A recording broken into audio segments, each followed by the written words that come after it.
आज हम राष्ट्रीय आय का एक क्वेश्चन सॉल्व करेंगे जिसमें हमें आय विधि तथा व्यय विधि दोनों विधियों से हमें क्वेश्चन सॉल्व करना है। आइए कर्ज कैसे करते हैं। पहले हम लेंगे आय विधि।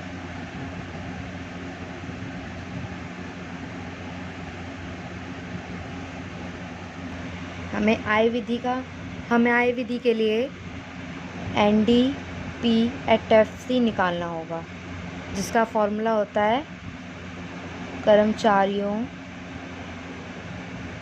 का पारिश्रमिक प्लस प्रचालन अधिशेष प्लस मिश्रित आय।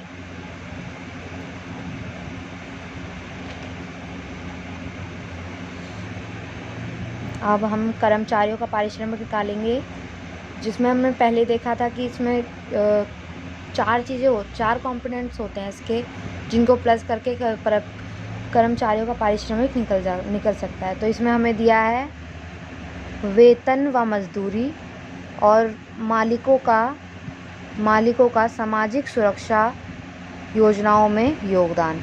तो हमारा ये दिया हुआ है 55 और ये दिया हुआ है 600। तो इन दोनों को प्लस करेंगे हम। प्लस प्रचालन अधिशेष, हमें प्रचालन अधिशेष के लिए 4 कंपोनेंट चाहिए थे। पहला ब्याज, लगान, रॉयल्टी और लाभ। ये 4 चीज़ें हमें दी हुई हैं, ब्याज, लगान, रॉयल्टी और लाभ। अब हम इन चारों को प्लस करेंगे। 20 प्लस 225 प्लस 130। तो हमें मिश्रित आय दी नहीं है, तो हम इसकी जगह पर 0 लिख सकते हैं। इसको प्लस करने पर 655, इनको प्लस करने पर जब हम इनको प्लस करेंगे तो हमारा आंसर आएगा 375। अब इसको प्लस करने पर हमारा आंसर आएगा। अब हम राष्ट्रीय आय निकालेंगे। राष्ट्रीय आय का फॉर्मूला होता है NNP/FC = NDP/FC। जो हमें चाहिए होता है वो हम अपने लेफ़्ट में लिखते हैं, और जो हमारे पास होता है उसे हम राइट में लिखते हैं। तो हमारे पास नेट है, हमें चाहिए NP/DP, यानी कि हमें NP चाहिए और हमारे पास DP है। तो हम इसमें -NFIA करेंगे।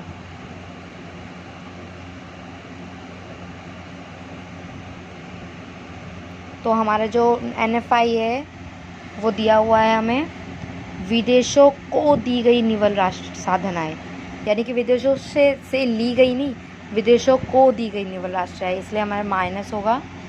तो हमारा ये आया है 1030 माइनस निवल राष्ट्र आय कितनी दी हुई है हमें, विदेशों को दी गई निवल साधन आय कितनी दी गई 30। तो ये हमारा आंसर आया 100। ये हमारा आंसर आ गया, यानी कि हमारी राष्ट्रीय आय निकल आई। अब हम व्यय विधि द्वारा क्वेश्चन सॉल्व कर राष्ट्रीय आय निकालेंगे। व्यय विधि के लिए हमें चाहिए होगी GDP/MP। इसका फॉर्मूला होता है निजी अंतिम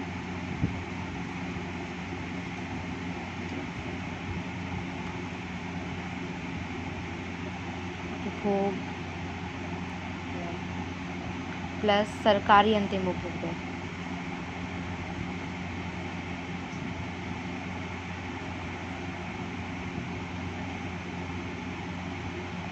प्लस निवेश व्यय प्लस शुद्ध निर्यात।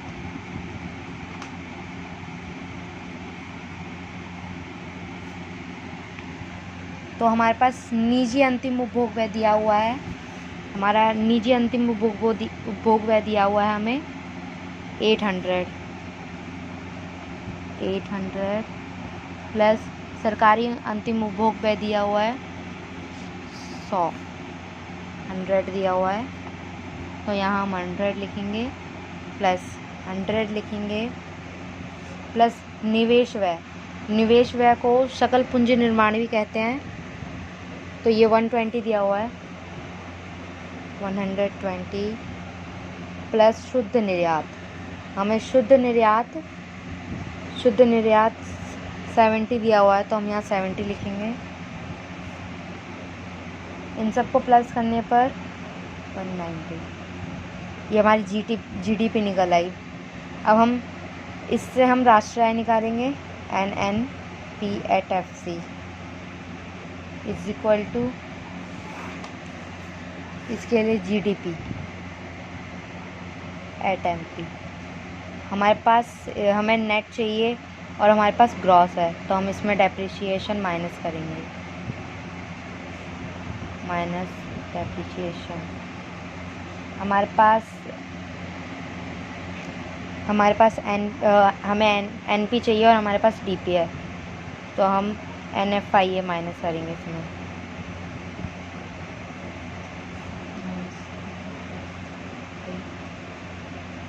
तो हमारे पास FC है और हमें MP चाहिए, तो इसके लिए हम NIT माइनस करेंगे।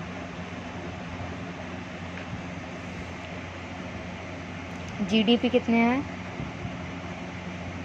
1090 माइनस डेप्रिसिएशन, हमारा डेप्रिसिएशन आता है, इसमें हमें निवल पूंजी निर्माण दिया हुआ है और सकल पूंजी निर्माण दिया हुआ है, यानी कि सकल को निवल में से माइनस करने पर 120 में से 110 को माइनस किया तो 10 आएगा, यानी हमारा डेप्रिसिएशन यहाँ आएगा 120 माइनस 110 माइनस NFIA कितना दिया हुआ हमें 30 दिया हुआ है NFIA, तो हम यहाँ 30 माइनस NIT हमारा निकलता है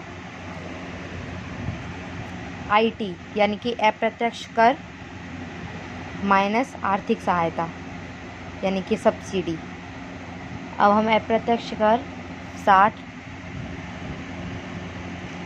माइनस सब्सिडी हमारी 10 दी हुई है यहाँ पर हमें, यानी आर्थिक सहायता 10। अब हम इसको सॉल्व करेंगे,